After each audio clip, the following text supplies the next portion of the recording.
زحال مسکین مکن تغافل دعائے نینا بنائے بتیاں کتاب ہجراں نہ دار میں جاں نہ لیہو کاہے لگائے چھتیاں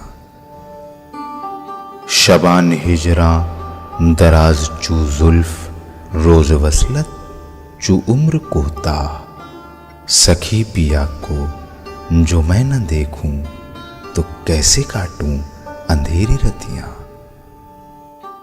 ناظرین آداب، ڈی ڈی اردو کے اس خاص پروگرام جس کا نام ہے اردو شاعری کا بدلتا منظرنامہ، اس پروگرام میں رضا حیدر آپ سبھی کا استقبال کرتا ہوں۔ آج ہم گفتگو کریں گے بہادر شاہ ظفر کی زندگی، ان کی شاعری اور ان کے عہد کے اوپر، اور اس گفتگو میں شامل ہیں ہمارے دو خاص مہمان جن کا میں تعارف کراتا چلوں۔ میرے پہلے مہمان ہیں پروفیسر شریف حسین قاسمی صاحب اور ہمارے دوسرے مہمان ہیں ڈاکٹر شعیب رضا خان صاحب۔ پروفیسر شریف حسین قاسمی صاحب کسی بھی طرح سے علمی اور ادبی دنیا میں تعارف کے محتاج نہیں ہیں، فارسی اور اردو کے ایک بڑے اسکالرس ہیں۔ تو ناظرین، آج ہماری کوشش ہوگی کہ بہادر شاہ ظفر کی زندگی کے ہر پہلو پر ہم اپنے دونوں مہمانوں سے گفتگو کریں۔ پروفیسر شریف حسین قاسمی صاحب، میرا پہلا سوال آپ سے یہ ہے کہ بہادر شاہ ظفر کی جو ابتدائی زندگی ہے اس پر آپ کچھ اظہار خیال کریں، پھر ان کی شاعری پر ہم آپ سے گفتگو کریں گے۔ دیکھیے، آپ نے یہ صحیح کہا کہ بہادر شاہ ظفر پر ہمارے یہاں بہت کام ہوا ہے جی، خاص طور پر علمی حلقے ان کو بڑی اہمیت دیتے ہیں جی، اور اس کی بڑی بنیادی وجہ یہ ہے کہ اس شخص نے جس تاریک دور میں زندگی گزاری ہے جی، اور جس قدر آبرومندی سے اپنی جان دی ہے، جی، جی، وہ ہمیں اپنی تاریخ میں شاذ و نادر کہیں نظر آتا ہے۔ دیکھیے، ان کا نام ہے محمد سراج الدین، جی، لقب ہے ان کا ابو ظفر بہادر شاہ، اور جیسا ہم سب جانتے ہیں تخلص ہے ان کا ظفر۔ کیسی دلچسپ اور بدقسمتی کی بات ہے کہ وہ تخت پر بیٹھے ہیں جب ان کی 62 برس کی عمر ہے۔ جی، یہ اس دور میں موت کی عمر تھی۔ آج کو بھول جائیے کہ اب ہمارے یہاں نارمل عمر 100 برس تک ہے، لیکن وہ اس زمانے میں نہیں تھی۔ لیکن 62 برس کی عمر میں وہ تخت پر بیٹھے اور کوئی 21 برس حکومت کی، جی، اگر آپ اسے حکومت کہتے ہیں، جی، جی، اگر آپ اسے حکومت کہتے ہیں تو 21 برس حکومت کی، اور 1858 میں انگریزوں نے انہیں ملک سے نکال دیا اور رنگون بھیج دیا، جہاں 2 4 5 10 برس کے بعد ان کا انتقال ہو گیا، وہیں ان کا مزار ہے۔ جی، میں عام طور پر میں نے جب بہادر شاہ ظفر کے سلسلے میں غور کیا، اس خاندان کی عظمت کا ایک نیا پہلو میرے سامنے آیا۔ جی، یہ مشکل نہیں تھا کہ وہ جن حالات میں گھرے ہوئے تھے وہ جانتے تھے یہ 2 4 5 دن میں اب یا تو میں مر جاؤں گا یا مجھے یہ مار ڈالیں گے، حکومت تو میرے پاس ہے ہی نہیں جب سے میں تخت پر بیٹھا ہوں، یہ تو برائے نام ہے۔ ایک امکان اس کا موجود تھا جو ہو رہا تھا، لوگ اپنی پرانی وفاداریاں چھوڑ کر نئے حاکموں سے رابطہ قائم کر رہے تھے۔ جی، ان کے لیے بڑا آسان تھا کہ یہ انگریزوں سے گفتگو کرتے کہ بھائی مجھے آپ عزت سے یہاں سے جانے دیجئے، یہ پکڑیے بیٹھیے تخت پر، مجھے عزت سے جانے دیجئے یہاں۔ انہوں نے یہ گفتگو نہیں کی، اتنا بڑا کلیجہ چاہیے تھا۔ جی، انہیں یہ معلوم تھا کہ اگر میں یہ گفتگو نہیں کروں گا تو یہ مجھے زبردستی جو برائے نام انہوں نے ہی مجھے تخت دیا ہے اس سے اتاریں گے، نہ صرف یہ کہ میری بے عزتی کریں گے بلکہ میرے خاندان کو چن چن کر ایک ایک فرد کو جان سے ماریں گے۔ جی، جی، یہی ہوا، جی، یہی ہوا۔ وہ کھڑا ہوا نہیں جا رہا، جو آزادی کے لیے اور انگریزوں کو باہر نکالنے کے لیے گروہ اس وقت قدرت نے پیدا کر دیا تھا، ان کے کہنے سے گھوڑے پہ بیٹھ گئے۔ جی، ذرا تصور کیجئے، اتنا بوڑھا آدمی چلا جاتا نہیں، اٹھا جاتا نہیں، گھوڑے پہ بیٹھ گئے کہ میں اپنا ملک، اپنی عزت، اپنے ملک کی عزت بچاؤں گا، چلو بٹھاؤ گھوڑے پہ بٹھاؤ، چلو کہاں جانا چاہتے ہو۔ یہ ورثے میں ملا تھا انہیں، وہ 350 برس حکومت جس خاندان نے کی اور جس میں کیسے کیسے بادشاہ ہوئے، بابر، ہمایوں، اکبر، جہانگیر، شاہ جہاں اور اورنگزیب، ان لوگوں نے جو جس شان سے حکومت کی، اس شان کا اظہار کیا انہوں نے اس طرح اپنے آپ کو قربان کر کے۔ بہت خوب شعیب رضا صاحب، وہ ان کی جیسا کہ پروفیسر شریف حسین قاسمی صاحب یہ کہہ رہے تھے کہ وہ دور بڑا پراشوب دور تھا، اور اس پورے پراشوب دور میں ان کی بہت ہی عمدہ اور اعلیٰ قسم کی شاعری جو ہے ہمارے سامنے موجود ہے۔ اس کی وجوہات کیا تھی؟ کس طرح کا ریفلیکشن جو ہے ان کی شاعری میں ہمیں دکھائی دیتا ہے اور اس کا اظہار؟ بالکل، جیسا کہ پروفیسر شریف قاسمی صاحب نے اتنی خوبصورتی سے اور اتنے مختصر انداز میں شروعات کر کے اور رنگون تک آپ لے آئے۔ دیکھیے، اگر میں ان کی شاعری پہ جب نظر ڈالتا ہوں تو میں دیکھتا ہوں ایک تو ان کا جو دور ہے بڑا عہد زرعی دور ہے، غالب ہیں، مومن ہیں، خود ان کے استاد ذوق ہیں، اور یہ الزام بھی ان پر ہے کہ صاحب وہ خود نہیں کہتے تھے اور ذوق کہہ کے دیتے تھے۔ ایسا ہو ہی نہیں سکتا کہ بہادر شاہ ظفر خود نہ کہتے ہوں۔ ایک صرف غزل آپ ان کی لے لیجئے، اور یہ ذوق اس طرح کے شعر کہہ ہی نہیں سکتے تھے، بات کرنی مجھے مشکل کبھی ایسی تو نہ تھی، بہت خوب، جیسی اب ہے تیری محفل کبھی ایسی تو نہ تھی۔ یہ بہادر شاہ ظفر کہہ سکتے تھے، چونکہ جیسا کہ سر نے بتایا کہ اتنا بڑھیا دور گزرا حکومتوں کا، ان کے جو آباء و اجداد ہیں، اس کے بعد جس طرح کے حالات ان کے سامنے آتے ہیں، اور صرف قلعے تک ان کی حکومت محدود رہ جاتی ہے، اور ایسے بھی حالات آئے کہ قلعے کو بھی چھوڑنا پڑا اور ہمایوں ٹام میں جا کر آپ نے پناہ لینے کی کوشش کی، لیکن پناہ وہاں نہیں ملی، اور وہیں سے انگریزوں نے ان کو گرفتار کر کے اور پھر زینت محل جہاں پہ رہتی تھی ان کے یہاں شفٹ کر دیا، اور ایک ایک ان کے صاحبزادے کو، شہزادے کو شہید کر دیا گیا، 3 شہزادے ان کے شہید کر دیے گئے، ان کی بیٹیوں کو جس طرح سے بے عزت کیا گیا۔ تو جو آپ اس پوری غزل کو اگر دیکھیں، لے گیا چھین کے کون آج تیرا صبر و قرار، بے قراری تجھے اے دل کبھی ایسی تو نہ تھی، چشم قاتل تھی ہمیشہ تیری دشمن لیکن جیسی اب ہو گئی قاتل کبھی ایسی تو نہ تھی۔ آپ دیکھیے ایک ایک شعر میں وہ تمام چیزیں جو ہیں جو ان پہ گزر رہی ہیں، ان کی زندگی پہ گزر رہی ہیں، ایک بادشاہ ہے اور اس کو کس طریقے سے، کن حالات سے زندگی گزارنا پڑ رہی ہے، اور پھر جن لوگوں نے جنگ آزادی کی پہلی تحریک شروع کی، انہوں نے کہا نہیں، ہم آپ کو ہی اپنا رہنما بنائیں گے اور آپ کو کھڑا ہونا پڑے گا۔ مغل خون تھا، کھڑا ہو گئے وہ، ٹھیک ہے، سر نے جیسے بتایا کہ گھوڑے پہ بیٹھ گئے اور عہد کر لیا کہ نہیں، اپنی ملک کی عزت اور بقا کے لیے وہ لڑیں گے، اور لڑائی کی۔ تو ان کی جتنی بھی آپ جو اس زمانے کی آپ غزلیں دیکھیں گے تو اس کا اظہار جو ہے وہ ملتا ہے۔ بالکل بہت خوب پروفیسر شریف حسین قاسمی صاحب، وہ دور پراشوب دور، ذوق ان کے استاد، ان کی شاعری کو آپ کس نقطہ نظر سے دیکھتے ہیں؟ دیکھیے، میں ایک بڑی بنیادی بات بتاتا ہوں، میں طالب علم ہوں ایک معمولی فارسی ادب کا۔ میں نے جو مطالعہ کیا فارسی ادب کا، میں مثال دوں گا اس کی کہ پرآشوب دور میں کہ فوری بات جی، جو ایک دور شروع ہوتا ہے وہ ادب میں ایک چینج کا دور ہوتا ہے۔ جی جی، اور ہمارے ہاں جن لوگوں نے اور جن اسکالرس نے، وہ یورپ کے ہوں یا ہندوستانی ہوں یا ایرانی ہوں، خود انہوں نے جو فارسی ادب اور خاص طور پر فارسی شاعری کی تاریخ لکھی ہے، انہوں نے یہ بتایا کہ پرآشوب دور میں جو عظیم الشان ادب پیدا ہوا ہے، اس کی مثال پرامن دور میں نہیں ملتی۔ بہت خوب جی۔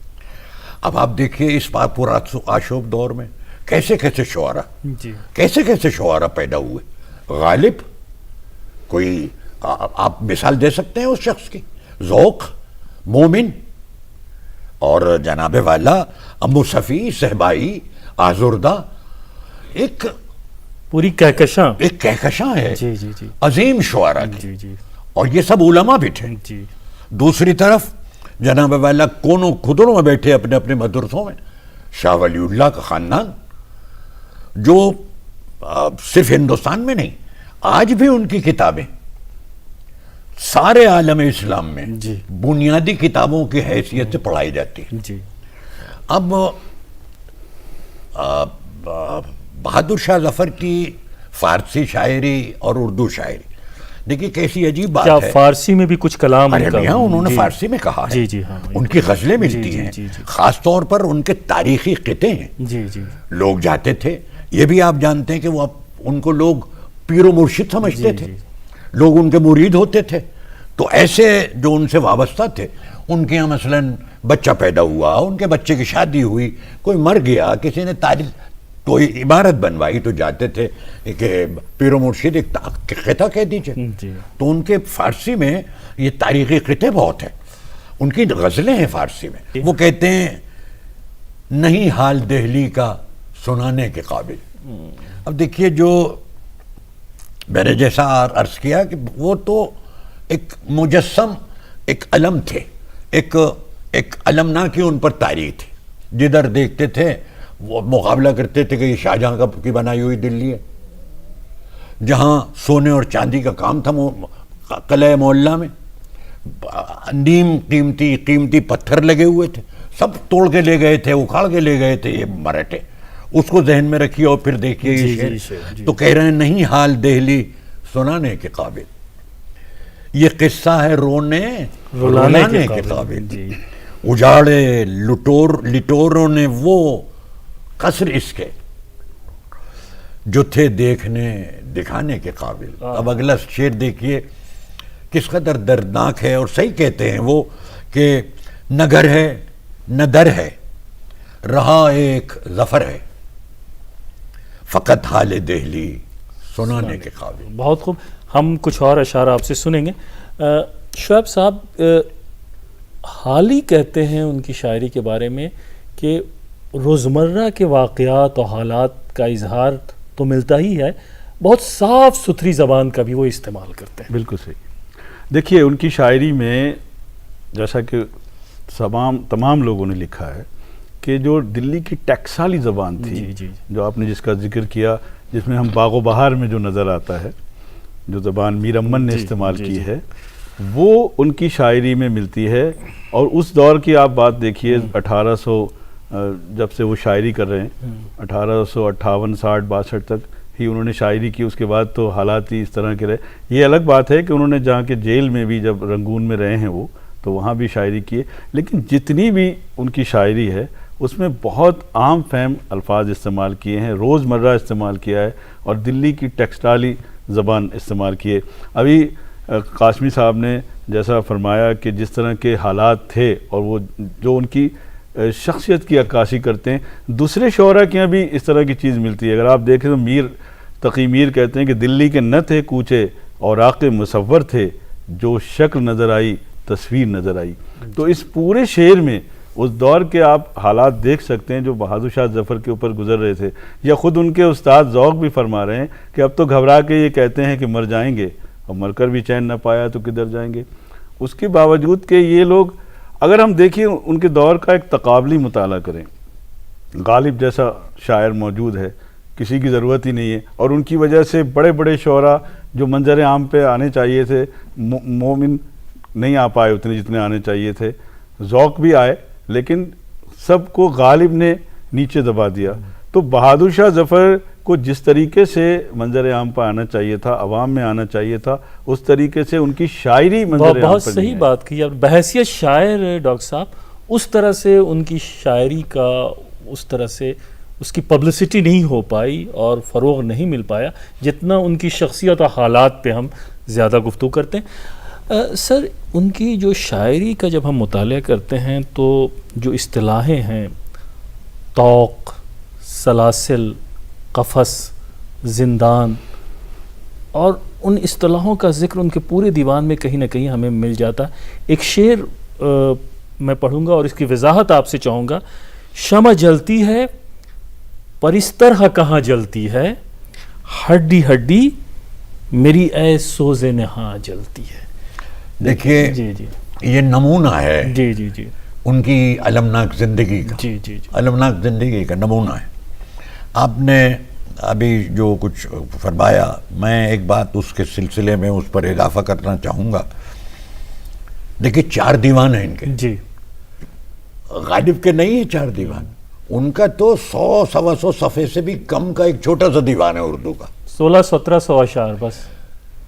اسی طرح مومن کا میں نے دیوان دیکھا، میں نے درد کا دیوان بھی دیکھا ہے، میں نے اور اس دور کے شعراء کا دیوان دیکھا. اتنا کسی نے نہیں کہا جتنا بہادر شاہ ظفر نے کہا ہے. صحیح کہا ہمارے دوست نے کہ دیکھیے یہ جو زبان بولتے تھے سبھی جانتے ہیں، دلی میں قلعہ معلیٰ کی زبان کہلاتی تھی، وہ اسٹینڈرڈ زبان تھی. معیار قلعہ معلیٰ کی زبان تھی. اور وہ قلعہ معلیٰ کس کی زبان، کون رہتا تھا وہاں؟ بہادر شاہ ظفر رہتے تھے، وہ اس کے صدر تھے اس زندگی کے جو قلعہ معلیٰ کی زندگی تھی. یعنی پوری دلی والے بہادر شاہ ظفر کی زبان کی پیروی کرتے تھے. بالکل. بہت خوب. ذوق ہوں، غالب ہوں، وغیرہ وغیرہ. ان سب کے لیے معیاری زبان وہی تھی جو بہادر شاہ ظفر بولتے تھے. میں آپ سے کیا عرض کروں، دیکھیے ایک تو غالب ہیں ہمارے، سب جانتے ہیں کہ غالب عوام کے شاعر نہیں تھے. ہم جب غالب کا داغ سے مقابلہ کرتے ہیں تو ہم عام طور پر یہ کہتے ہیں کہ دیکھیے اردو کو رائج کرنے، اردو کو محبوب بنانے میں جو رول داغ نے ادا کیا وہ غالب نہیں کر سکے. وجہ کیا تھی؟ وہ زبان کی بات تھی. دیکھیے ہم عام آدمی وہ زبان آسانی سے نہیں سمجھ سکتا جو غالب بولتے ہیں. غالب جب بولتے ہیں معلوم ہوتا ہے ایک فاضل انسان بات کر رہا ہے، ایک وہ انسان بات کر رہا ہے جس کا بیک گراؤنڈ علوم و فنون اور ایک 1200 سال کی ادبی تہذیب کا امین ہے. وہ بول رہے ہیں. ظفر کو دیکھیے معلوم ہوتا ہے کہ وہ تو عام آدمی سے بات کر رہے ہیں. دیکھیے جہاں تک میرے ذہن میں غالب کے کم مصرے ایسے ہیں جو آج ضرب المثل کے طور پر بولے جاتے ہو، کم ہیں. جی یہ ہمارے ظفر ہیں، ذوق ہیں ہمارے، یہ بہادر شاہ ظفر ہیں. میں ایک شعر سناتا ہوں آپ کو. دیکھیے دلی والے، میں باہر کی بات نہیں کر رہا، دلی والا، میں ظاہر دہلی والا ہوں، میرے دادا بہت معمولی پڑھے لکھے تھے، لیکن جب ان کی زبان سے کوئی ایک آدھ شعر نکلا میں نے سنا، وہ ذوق کا ہوتا تھا یا ظفر کا ہوتا تھا. تو عوام میں جو لوگ مشہور رہے وہ ذوق تھے اور بہادر شاہ ظفر. دیکھیے آپ شعر، اس کا دوسرا مصرع میں آپ کو کیا بتاؤں کس قدر بامانہ، اور دلی والے آج تک اسے بڑے فخر سے پڑھتے ہیں حسب حال. ان کا ایک شعر ہے، کوئی کیوں کسی کا لبھائے دل. اب دیکھیے زبان، دیکھیے آپ اگر غالب کو پڑھیں آپ الگ بتائیں گے کہ تو دیکھو بھائی غالب ہے، یہ ظفر ہو ہی نہیں سکتے، یہ ظفر نہیں ہو سکتے. کوئی کیوں کسی کا لبھائے دل، کوئی کیا کسی سے لگائے دل. کوئی الفاظ، کوئی لفظ دیکھیے مشکل ہے. اب اگلا مصرع دیکھیے جو ضرب المثل کے طور پر دلی میں آج بھی استعمال ہوتا ہے، وہ جو بیچتے تھے دوائے دل وہ دکان اپنی بڑھا گئے. بہت مشہور مصرع دیکھ رہے ہیں آپ. وہ اپنے پوری ایک 300-350 برس کی پوری جو ان کے خاندان نے یہاں حکومت کی، جو اس خاندان نے یہاں ایک تہذیب کو جنم دیا، اس کو فروغ دیا. اور وہ کیا تہذیب اور کلچر تھا؟ وہ ایک دوسرے سے مل بیٹھنے کا، وہ مختلف مذاہب کے لوگ، مختلف کلچرز کے لوگ، مختلف زبانوں کے لوگوں کو اکٹھا کرنے کا، مشترکہ تہذیب کو بھی انہوں نے. بہت اہم بات کی طرف آپ نے اشارہ کیا. شعیب رضا خان صاحب، میں آپ سے وضاحت چاہوں گا کہ بہادر شاہ ظفر بھی ہماری ملی جلی تہذیب کے ایک بہت بڑے سمبل تھے. تمام مذاہب کا احترام کرتے تھے، اور چاہے ہولی ہو یا دیوالی ہو، محرم ہو، عید، بقرعید، سب کا سیلیبریشن جو ہے وہ لال قلعے ہی میں نہیں باہر بھی ہوتا تھا، ان کی نگرانی اور سرپرستی. تو میں چاہتا ہوں کہ 1-2 منٹ میں آپ اس کی طرف اشارہ کریں. دیکھیے جیسا پھول والوں کی سیر، یہ سب جیسے آپ نے فرمایا، پھول والوں کی سیر کا ذکر کرنا بہت ضروری ہے. اور یہ انہی کے زمانے میں یہ تمام جو رواج تھا، رسم و رسومات یہ رائج ہوا اور آج تک اس کو دلی والے مناتے ہیں. دیکھیے بہادر شاہ ظفر کہ یہاں ایک سب سے بڑی خوبی یہ تھی کہ مشاعرے وہ منعقد کراتے تھے جی جی لال قلعے کے اندر. جی اس میں غالب شریک ہو رہے ہیں, ذوق شریک ہو رہے ہیں, مومن شریک ہو رہے ہیں, یہاں تک کہ داغ بھی چھوٹے تھے لیکن وہ شریک ہوتے تھے. تو یہاں سے جو ایک مشترکہ کلچر بنتا تھا. اس کے علاوہ اس زمانے میں مولوی محمد باقر ایک اخبار نکالتے تھے, جی انہی جی کے نام سے وہ پہلے شروع جی ہوا جی تھا, جی سراج الاخبار. جی جی جی بعد میں اس کا نام دلی اردو دلی اخبار اردو اخبار، جی جی 1837 میں یہ اخبار جی جی نکلا. تو اس میں جو قلعے کے اندر جتنی بھی چیزیں ہوتی تھیں, جتنے پروگرام منعقد ہوتے تھے, ان تمام چیزوں کی خبریں اس اخبار میں چھپا کرتی بہت تھی. خوب، جی. تو اس کی وجہ کہا یہ جاتا ہے کہ اردو زبان مغلوں کی ہی دین ہے. تو جو اردو زبان کو جو فروغ ہوا, جو پروان چڑھی, وہ بہادر شاہ ظفر کا اس میں بہت اہم رول ہے. اور جتنی روایات اور جو آپ جن رسومات کی بات تمام کر رہے ہیں, مذاہب کی سرپرستی, تمام مذاہب کی سرپرستی جی یا جی کسی بھی قسم کا کسی مذہب کا کوئی تہوار جی ہو, جی بہادر شاہ ظفر اس کو منایا کرتے تھے. اور ان تمام پروگرام کی خبریں بھی اخبار میں چھپتی تھیں اور وہ لوگوں تک پہنچتی تھی جو اس وقت پڑھے لکھے جی جی لوگ تھے. بہت خوب بہت تو اس میں عوام لال قلعے سے اور چاندنی چوک کی طرف کو جو راستہ جا رہا ہے وہ عام زبان تھی, عام بولی تھی جسے ہم اردو کہتے ہیں, جی جی جو میر امن نے استعمال کی باغ و بہار میں. بہت خوب. ڈاکٹر صاحب ہمارے پاس وقت بہت کم ہے, میں ایک سوال بہت ہی اہم سوال ہے کہ یہ جو اندرونی کرب ہے ان کی شاعری میں, اس کے علاوہ بھی کچھ عشق و عاشقی, کچھ ہجر و وصال, تصوف, جی. اس کی بھی آمیزش ہے؟ میاں بہت اچھا سوال جی آپ جی نے جی کیا, اور جی بڑا جی. بنیادی جی سوال جی ہے. جی جی یہ نہیں سمجھنا چاہیے ہمیں کہ ان 4 دیوانوں میں صرف کرب ہی کرب ہے. جی جی جی نہیں, ایسی بات نہیں ہے. میرا بھی مقصد یہ تھا کہ یہ عنصر غالب ہے, جی, یہ عنصر ان کے غالب یعنی ہے. اندرونی کرب ابھی کا. ہمارے جی. دوست ہیں, آپ نے بھی سوال پوچھا اس سلسلے میں.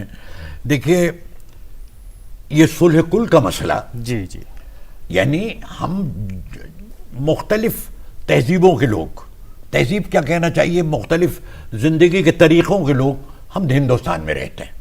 ہمارے مذاہب الگ ہیں, ہماری زبانیں الگ ہیں, ہمارے رنگ الگ ہیں, ہمارے رنگ روپ الگ الگ ہیں, ہم مختلف لباس پہنتے ہیں, مختلف زبانیں بولتے ہیں. ان سب کو اکٹھا کرنا, اس اکٹھا کرنے کے عمل کو ہم نے صلح کل کہا تھا. اور یہ پہلی دفعہ لفظ اکبر کے زمانے میں جی. ابو الفاضل نے استعمال کیا تھا. جی. اب دیکھیے میں آپ کو 2 شعر سناتا ہوں بہادر شاہ ظفر کے.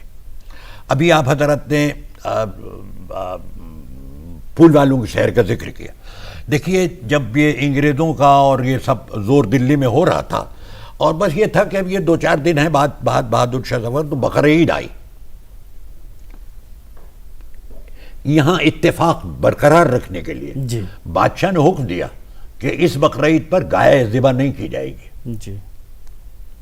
ہندو سینٹیمنٹس کو, ان کے جذبات کی آپ رعایت کریں. جی. اب 2 شعر سنیں آپ ان جی. کے. جی. وہ کہتے ہیں, ہو صلح کل, ہو صلح کل, اے دل کے سب اٹھ جائے لڑائی. دیکھیے وہ فلسفیانہ انداز نہیں ہے. جی جی جی. اور جب فلسفیانہ انداز آ جاتا ہے تو وہ پڑھے لکھوں کے لیے تو ہو سکتا ہے, جی. عوام سے اس کا کوئی تعلق نہیں ہو, تو عوام سے کہہ رہے ہیں, تو انہی کی زبان استعمال کر رہے ہیں. کہہ رہے ہیں ہو صلح کل, اے دل کے سب اٹھ جائے لڑائی, کافر نہ مخالف ہو نہ دیندار مخالف. ایک اور شعر سنیے اسی کے سلسلے میں. وہ کہتے ہیں میری ملت ہے محبت. وہ ہے نا ایک بہت مشہور, ایک مجھے مصرع یاد آ رہا ہے کہ وہ میرا پیغام محبت ہے, جی. جہاں تک پہنچے. جی. دیکھیے اس کی ابتدا دیکھیے. جی جی. اس کی ابتدا دیکھیے. وہ کہتے ہیں میری ملت ہے محبت, میرا مذہب عشق ہے. نفرت کا گزر نہیں ہے کسی انداز سے.